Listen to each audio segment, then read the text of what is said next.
Oh, I'm very happy to be here. Thank you, Mark. Hello, everybody. Let's start by taking a full deep breath in and let it go. And one more, settling, welcoming breath. Oh. You can let out a sigh. Let your shoulders relax, maybe a bit away from the ears. So, and as you settle into your seat, I am going to just share a little bit of a practice to set us up for, or a little bit of an orientation for our sitting practice. As Mark said, on this 31st day of the Omer, we're situated in this week of Hod, the 5th week of the counting. And in the today, in the sitting in the particular refraction of Tiferet within Hod. And let's first stay with Hod for just a moment. Hod is that quality of receptivity, of accepting this moment just like it is. And it's also sometimes translated, Hod, as splendor. And I think that sense of splendor is the capacity to sit in something in the moment and be so fully present that even if it's not perfect, we can acknowledge some splendid aspect of being alive in that moment, this moment, and calling forth something that's wonderful, that's splendid about it. It's about a surrendering not to what we wish things would be, or this would look like, or that could be, or I were different in this moment, but just as it is, just as you are, just as the thing is, the project, the world, just as it is, can I receive it without needing to enact the impulses to control, to fix, to make it better, to make it different. It's okay to let it be. And connected to the word, to Hod is the word hodaya, gratitude, which stems from or springs from, it can, from that capacity to let something be and really be with it. Grateful for, as a friend wrote me this week, she said, I feel like I'm hanging on by a thread. But I'm thinking about Hodaya and I'm thinking, oh, I'm grateful for the thread. It's kind of like that, it's not about waiting till the perfect moment to be grateful for, that.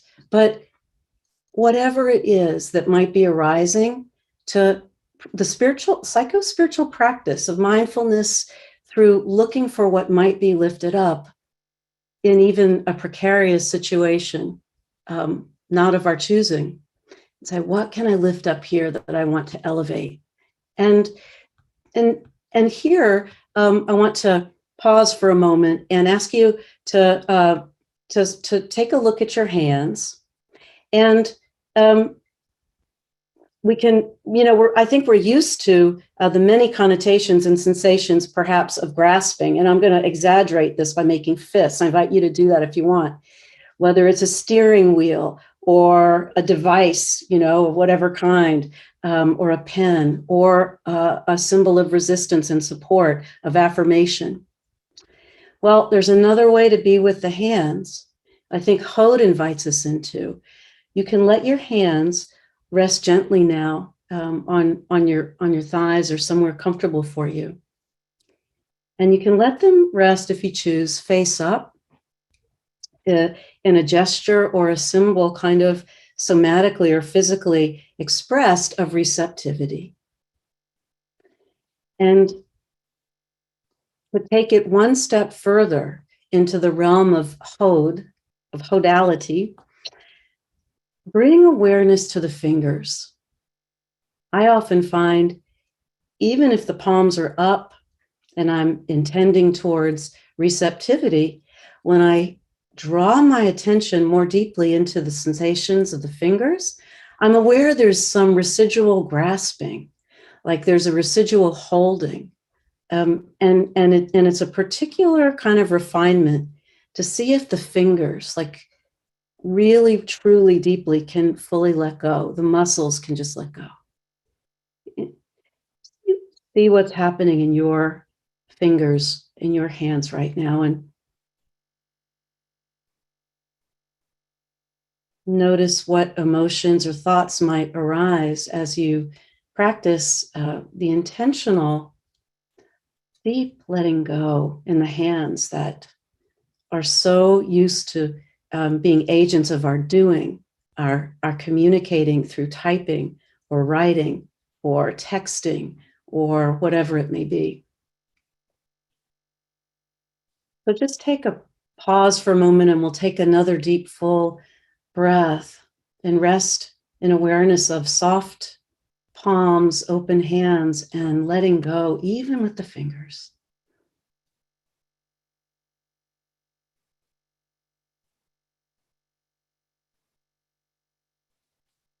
And that brings us to, for a moment, a consideration of Tiferet. So this is on today's count of the Omer, a contemplation of how Tiferet resides in Hod and what that particular expression is. So Mark offered a translation of Tiferet as balance, and we've been working with that through this practice. But today I want to come to a different translation. That there are, as you may be aware, there are several different connotations or translations of Tiferet. So balance is one, and another is compassion. They're connected because compassion, rachamim in the Hebrew, is located in the Kabbalistic modelings of these sfirot on the human body. Tiferet and rachamim sit in the heart center, in the center. And so it balances this Tiferet, loving kindness, chesed on the one hand, and Gevurah, boundaries, the strength of discipline on the other. So rachamim in the middle balances the urge to give without ceasing and the capacity for discipline boundaries. And in the middle sits Tiferet. It's also sometimes translated as beauty. And so there's a beautiful quality to that rachmanas, that rachamim, that rests in the heart, that can receive life just as it is, receive this moment just as it is, receive a situation, imperfect as it may be, and bring compassion through the acceptance. And when we can settle into a soft heart, a softening of our hearts to allow for compassion, it's like the softening of the fingers in a sense. It's like, I'm not going to hold on as tightly to my judgments, my wishes, my preferences, my very strongly held values, that keeps me at a distance from the situation as it is. In this capacity today, to whatever capacity we have, the practice is opening and softening our hearts to compassion, which we then bring to whatever the moment meets us with, however it is. And so to transition to our practice now, I'm going to invite you to, again, just take a look at your hands, either with your inner eye or your physical eyes. If you're blessed with the capacity to see with physical sight. We all have that capacity to feel through sensation as a kind of inner eye. So you might choose to let your eyes close now if you're comfortable doing so. And bring awareness to your hands, just as they are and where they might be softening. You notice now where they might be holding some tension. Allowing your awareness to compassionately, kindly, gently move up through the arms to the shoulders. If you notice your shoulders might be holding any tension or some hardening, or they may feel tight, can you breathe right there into that just as it is? If you'd like to make any adjustments, you might roll the shoulders and release any discomfort that might be arising in that way, but then let the shoulders be. Just let them be. They are backing up your heart, literally, the insides of the shoulder blades in the back of the heart. Allowing the hands, arms, and shoulders down to the shoulder blades. Draw your attention now to the center, the chest, and literally a little bit to the left, the muscle of the heart.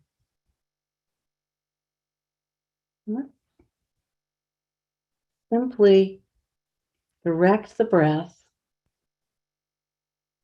for several breaths right into this chest area, bathing your heart with compassionate acceptance.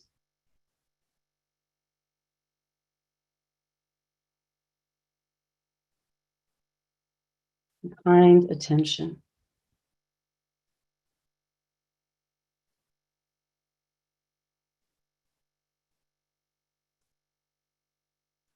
On your next in-breath, you might notice any movement that quietly happens through the rib cage or the front of the chest.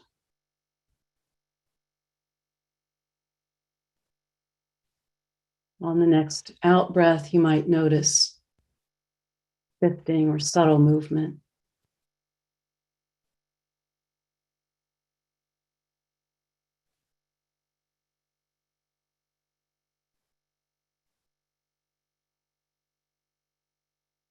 And as we did with the fingers, as we direct our attention to this area of the chest, of the heart, sending permission, sending encouragement to rest in right now, just as this heart is.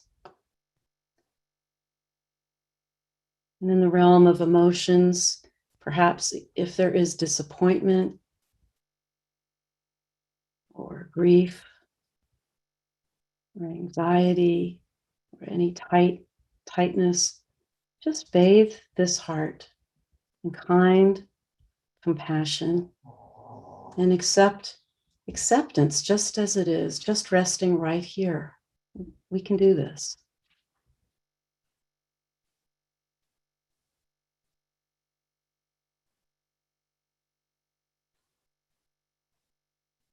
And as you're ready, you can release that focus of your attention.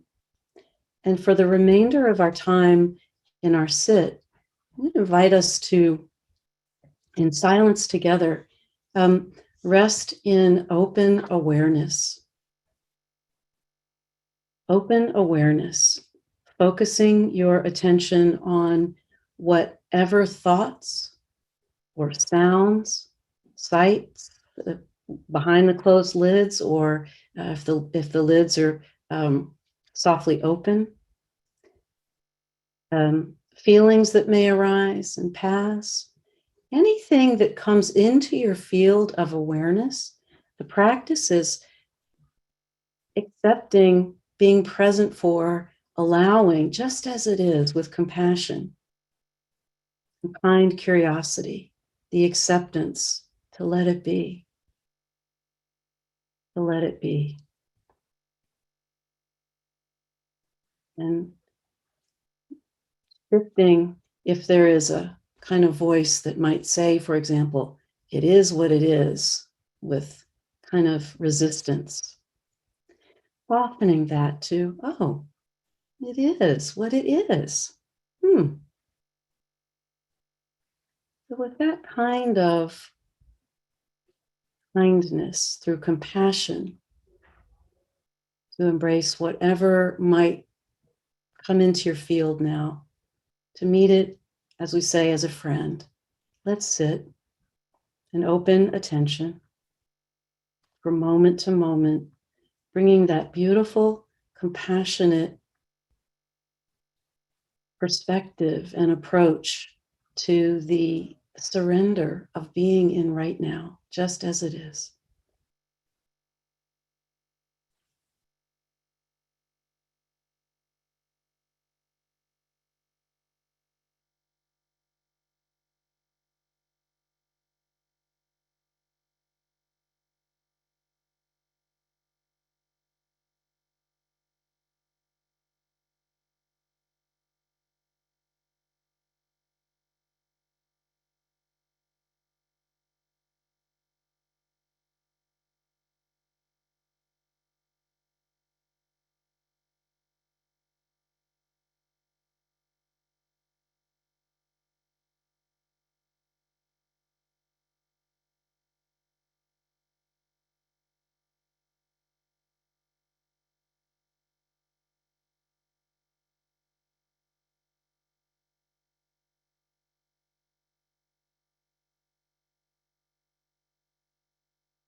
We'll sit for about one more minute.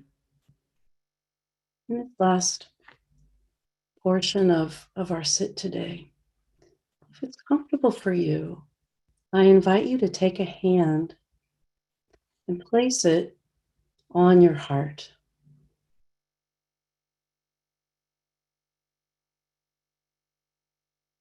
Compassionate proximity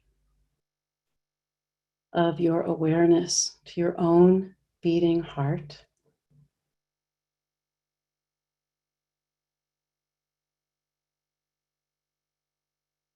And just receive what arises and passes as we sit for the next few moments together.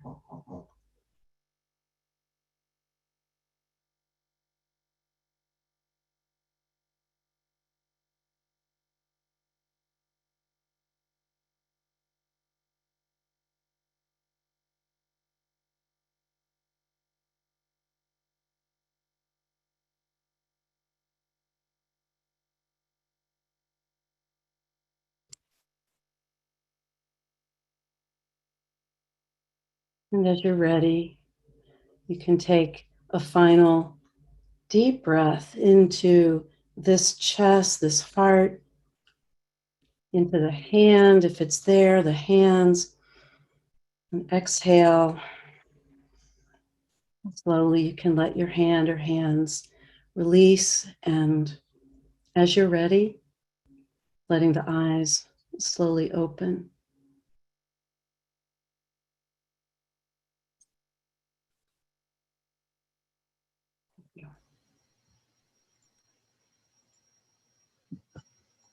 Thank you so much, Myriam, for that gorgeous teaching and practice of compassion and gratitude, which also I think it's a good segue into sealing our practice by acknowledging grief and all its complexity. Those of us who are in mourning actively right now, or observing a yard site, or acknowledging grief in any way, for whom reciting Kaddish gives expression to being in that place, and for the rest of us to support each other in that practice. And you're invited to share the name or names of anyone you're honoring today in the chat box, either now or after the recitation of Kaddish. And I invite those of you who are participating to rise in body or in spirit and join me. Yitadal Kadash Shemei Rabbi Yalma Divrah Hirtei Yalif Malchutei V'chaye Kom V'mei Kom Haye B'Beit Yisrael V'Agala B'Zman Karich Yiru Amen. Yehi Shmei Rabba Barak B'Av Barak Yishpat Amen. Yitzhar V'Dalev Yihalal Shmei Shika V'Shav Ve'elam Yimchu Birchata V'Shirata Imru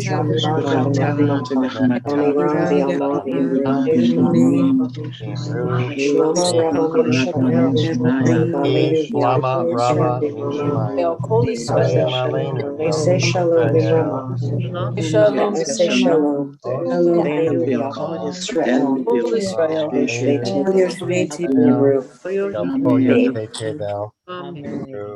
Amen. Amen. Thank you, friends, for joining us today. Thanks so much to Rabbi Myriam Klotz for leading us in practice. And of course, those of you who are able to stay on, welcome to do so. If you have a question for Myriam or reflection on the practice today, we'll stay on for a little bit after the top of the hour. And I want to thank, of course, Adi Stein, as always, for holding our tech container, our space with grace and skill. I'm going to put in the chat box, by the way, referenced earlier Myriam's essay on the Nidab, on the Sphira of Hod, that and the previous essays for each week of the Omer are in the document that I'm just put in the chat box. I want to thank you, actually, Adi, for compiling that. If you want, spoiler alert, if you want to look ahead to the weeks ahead of the Omer, you can do that too, or you could just wait. Each Sunday, you should be receiving an email from us introducing the theme of the week on Sunday in the morning, East Coast time. So be on the lookout for that.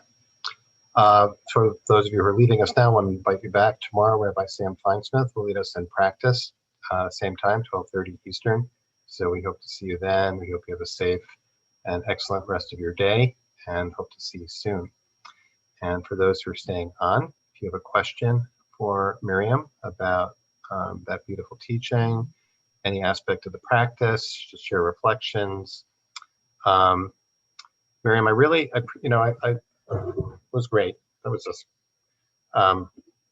so one of the things that came up for me from what you shared and what you taught was, as you said, Tiferet.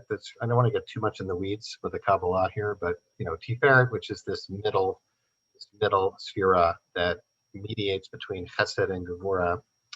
And you use the word softness to describe it, associated with compassion, softness around the heart. And I don't know, it was like, for me, there was something new in that about, what is compassion and how is it different? How is rachamim, which is usually translated as compassion, and associated with that? How's that different from chesed, which is the first sphera, right? They seem very similar. In fact, they're often combined, chesed v'rachamim, and they seem almost used interchangeably, but they're not interchangeable. They're not exactly the same. So I wanted to invite you to talk a little bit about that. But I thought the metaphor of softness was really helpful for me because it sort of illustrated that point between hardness, really tight contraction, and total openness. And I'm sure there's a word for it. I was thinking slack, or just like, no, it was, and that softness still maintains the shape, but it's flexible, it's malleable, and so that was really helpful for me. And to think about the way the heart functions between contraction and letting go and expansiveness. And so the softness being the kind of whatever that integration of the contraction and expansion of the heart represents. So maybe let's talk a little about that, and maybe also the relationship between that and gratitude. How do they connect? Yeah. You talked about that, just inviting you to expand on that. Sure. Well, in my understanding of, first of all, that the distinction between these like next door neighbors of chesed and rachamim, of loving kindness and compassion, honestly, Alan Marinas, Zichrono Livracha, memory for blessing, I think he put it so clearly in a way that settled into me, and I share this from him, that that chesed is sort of like the sun when it shines, and it shines on all. Chesed just pours out indiscriminately, 24/7 live stream. That's unconditional chesed. And compassion, while it is suffused with chesed, it is response. And here's some of the softening, right? Like chesed is just coming out and through oneself because it feels good, or it's just it's just a natural thing, or it's something we cultivate indiscriminately. It just I'm exaggerating this to make a point for the distinction. So compassion starts in a soft receptivity that notices particularities from place to place, moment to moment, person to person, situation to situation. And compassion is the turning of the heart towards that person or situation that is in need of, compassion. If there's something that is, if there's some suffering, if there's a situation where there's an injustice, or there's a grief, that's compassion is a sort of particular focus of where one sends that Rahmanas, and as it were, and how one comports oneself in that moment, particular to that situation. Mm. So what it might look like in one moment or with one person is different than with another, because it's in relationship to and responsive to what it perceives is in need of that rachamim. That's how I understand it, and I think That's there's lovely. Text around that. Yeah, really lovely. So there are a couple of questions. Somewhere in here I have to work in. I just, love that you totally permanently changed the expression up the creek without a paddle in your essay on Hod. And how do we accept that, which relates to this question from Lori. Is it Lori? Yeah, Lori asked, I'm used to meeting challenging moments with Gamze Latova or Gamze Yavor, which means translation is, this too is for the good, or this too shall pass. Can you speak to that versus Tiferet and Hod? I guess, what's the relationship between this idea of meeting challenging moments with softness and gratitude, if I'm translating the question right? Sounds similar. How it strikes me as I'm hearing that, it's a great question. It's this is going to pass. This is going to pass. In a way, you could say it where you're kind of bracing against the moment, right? And versus Tiferet, Shebahod could be like, okay, I'm receiving this moment without the resistance.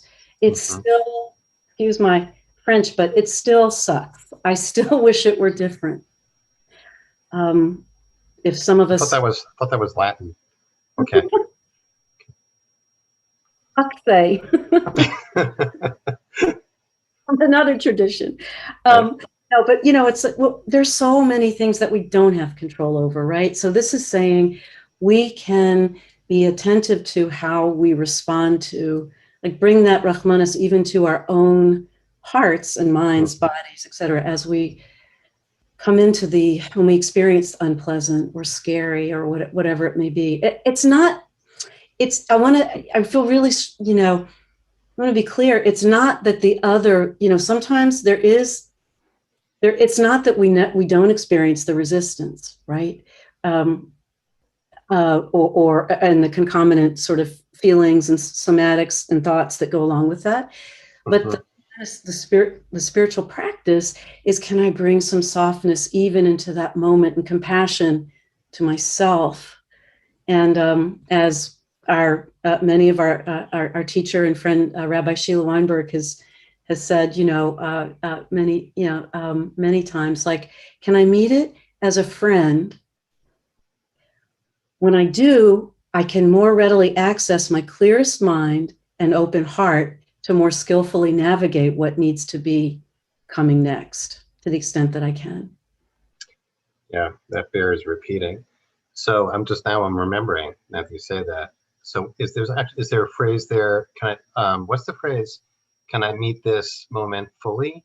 Can I meet it as a friend? What is it? I got it right? Yeah. So first of all, it's just recognizing what is happening. Can I meet it fully instead of pushing it away or deflecting it or denying it? See what's really happening. And then as a friend, strikes me as what you're describing is that's the softness, because I can see what's happening and it could be extremely unpleasant. And my reaction is to throw up a wall to protect myself, what you're describing as resistance, right? And then we can have a judgment saying, why am I, shouldn't be resisting it. But the other way to think about it is this is where the compassion for self comes in, right? Is that, oh no, thank you, body and self, for throwing up this wall for a moment to give me some protection, that, to defend me and protect me from this. I can deal with this. You've done your job. Now I can have some compassion for myself, not judge myself for being resistant, right? I should be better than this. I shouldn't. Why am I so reactive? I shouldn't be so reactive. But we are reactive. We're built as, and there's a holy purpose in the reactivity, but we can be soft around the reactivity and then meet it as a friend, right? That's how you're describing it, I think. Yeah. Ooh, any questions now? I mean, easier said than done, but that's the, yes. but Oh, it's easy. It's easy. Yeah, just practice. It's easy. Age-old question. Can you offer a suggestion on how to find compassion for those, for those who I've been abused by and will probably never talk to again? Okay, yeah.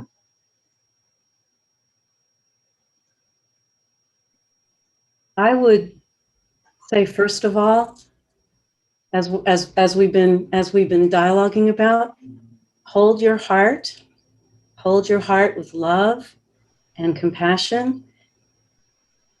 Hold your heart again with love and compassion. Mm-hmm. And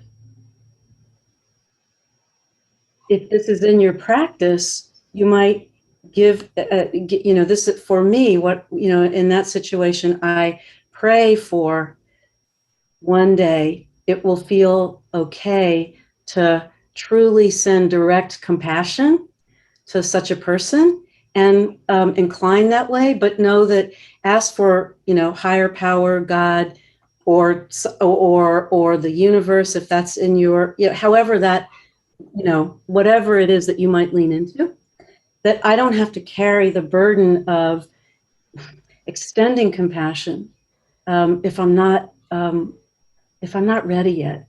Mm-hmm. And the other piece of that is then there is that chesed, right? We can fall back to chesed and wish that person the chesed that every living being receives every day. Just bless that process. And again, to not pile judgment on oneself for if it doesn't come easily. And you work with it gently over time, in my experience. And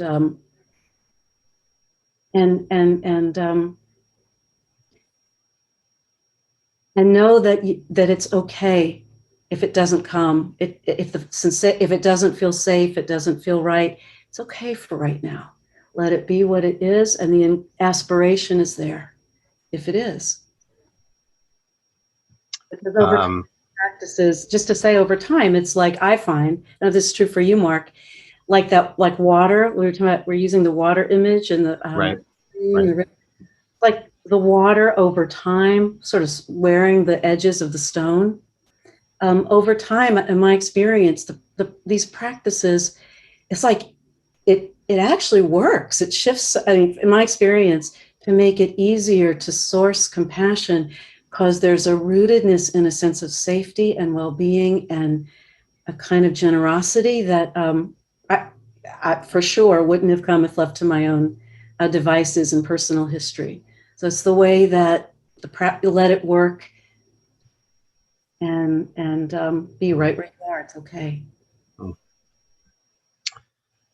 Thank you. Thanks, Myriam. Two things before we end. I think you said something about Alan Marinus that Chesed and Rachan. No. Yeah, but I think you said Zichrono Livracha or something. Yes. Yeah. Did you? I think he's alive and well, unless you know something otherwise. Sorry. Oh my gosh. Thank you so much. Okay. I just want to make sure. Okay. Rachamim here. Rachamim. I just want to allay any fears here as far as we can tell. Oh, thank God. As well. far as okay, we thank know, God. alive and well. Alan Liu. Alan Liu. Okay. I'm sorry, everybody. That's what I thought that's what it was. The wires get crossed there sometimes. Second, just want to offer condolences to you, Wendy Pachter, on the loss of your mom, and just, very glad that the practice has been helpful and supportive for you, and that this community is supportive for you, and in the face of a big loss for you. And for all others who are going through grief and loss, and also a very loyal and devoted part of our little community of practice, Cantor Toby Heyman, is in rehab recovering from a fall. I want to send some love and prayers for her, refuah shlema, and for all others in need before we end. Okay, quarter after. Thank you so much, Myriam. This was wonderful, as always. Great to be with you all, and hope to see you tomorrow with Rabbi Sam Feinsmith